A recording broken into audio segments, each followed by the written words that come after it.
नमस्कार, मैं हूं उत्कर्ष चतुर्वेदी। आप देख रहे हैं अमर उजाला और आप सभी का स्वागत है स्टाइलिश कूल फ्रेंड्स प्रेजेंट्स सत्ता के संग्राम में, उस कार्यक्रम में जो कि इस साल हो रहे, सामने ही हो रहे लोकसभा चुनावों की जमीनी कवरेज को आपके बीच में लेकर आता है।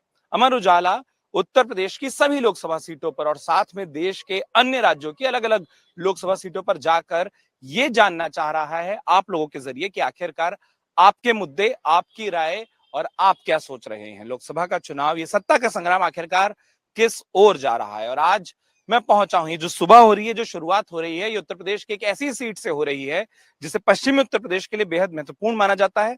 और न सिर्फ पश्चिमी उत्तर प्रदेश बल्कि उत्तर प्रदेश में जब बड़ी लोकसभा सीटों की बात हो रही होगी तो मुजफ्फरनगर उनमें से एक होगी। क्यों होगी? उसके कई सारे कारण हैं। इस सीट के अपने समीकरण है, सीट की अपनी महत्ता है, एक इतिहास है, तो एक ऐसा भी इतिहास है जिसके कारण ध्रुवीकरण से लेकर तमाम बातें कही गई। लेकिन अब जब ढेर सारा पानी गंगा और यमुना में बह चुका है, 2024 की सत्ता के संग्राम में मुजफ्फरनगर के लोग क्या सोचते हैं, कुछ जनप्रतिनिधि क्या सोचते हैं, और उसके लिए अगर आप एक बार तस्वीर देख लेंगे तो मेरे पास जो तमाम लोग मौजूद हैं, ये मुजफ्फरनगर के वो चेहरे हैं जो कि अलग अलग विधाओं के कारण, अलग अलग वर्गों के कारण इस शहर का, इस लोकसभा क्षेत्र का एक जुड़ाव रखते हैं, एक प्रतिनिधित्व करते हैं और लोगों के बीच मौजूद होते हैं। तो बिना किसी देरी के मैं इस बातचीत को शुरू कर दूं और सबसे पहला सवाल जो मैं करना चाहता हूं वो ये कि आपके हिसाब से ये चुनाव किन मुद्दों पर जा रहा है? ये चुनाव सबसे पहले जो व्यापारियों को शांति का कार्य, मैं व्यापारियों की राजनीति करता हूँ, व्यापारियों से संबंधित है। मेरा नाम कृष्ण गोपाल मित्तल है। मैं एक ऐसे संगठन से जुड़ा हुआ हूँ जो 75 जिलों में कार्य करता है। व्यापारी पहले ये कहता था कि आधी मिलेगी, मिल जाएगी, लेकिन हमें चैन से अपना व्यापार करना है। लूट मार जो होती थी वो तो वैसे तो सभी बंद है। अपने खेत पे पानी देने रात को आदमी जा रहा, बेफिक्र होके जा रहा, उसे कोई दिक्कत नहीं है, कुछ नहीं है। बाकी व्यापारियों को और कोई सहूलियत सरकार की तरफ से नहीं मिली। इसी के साथ साथ मैं ये भी कहना चाहूंगा कि जो सरकार चल रही है वो शांतिपूर्वक लोगों को जीने का अपना हक और जो अपना एक अधिकार है वो अधिकार इस सरकार में लोगों को मिल रहा है।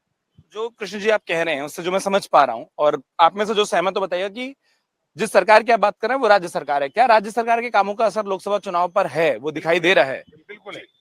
राज्य सरकार के कामों का असर बिल्कुल है।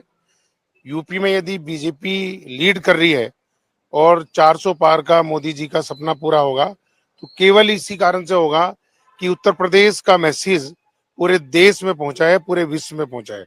मोदी जी जो आज विश्व लीडर कहलाने लगे वो बनारस के मेंबर ऑफ पार्लियामेंट है और बनारस से उन्होंने अपनी जीत की आगाज शुरू करी। तो 400 पार का नारा भी उन्होंने पहली बार वहीं पे ही दिया। और जो विकास कार्य करे हैं ये किसी पार्टी के हिसाब से नहीं देखने चाहिए, हमें किसी दल के या व्यक्तिगत रूप से नहीं देखने चाहिए। जो अनलिमिटेड विकास कार्य करे हैं उनमें महत्वपूर्ण विकास ये हुआ कि जो लॉ एंड ऑर्डर सुधरा है देश का, वो बहुत बड़ी मुद्दे पे सुधरा है। हम बड़ी शांति से रहते हैं।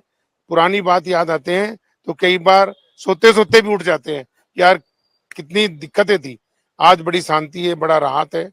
अगर आप ये वीडियो YouTube पर देख रहे हैं तो हमारे चैनल को सब्सक्राइब करें और बेल आइकन को दबाना ना भूलें। अगर आप Facebook पर ये वीडियो देख रहे हैं तो हमारे पेज को लाइक करें।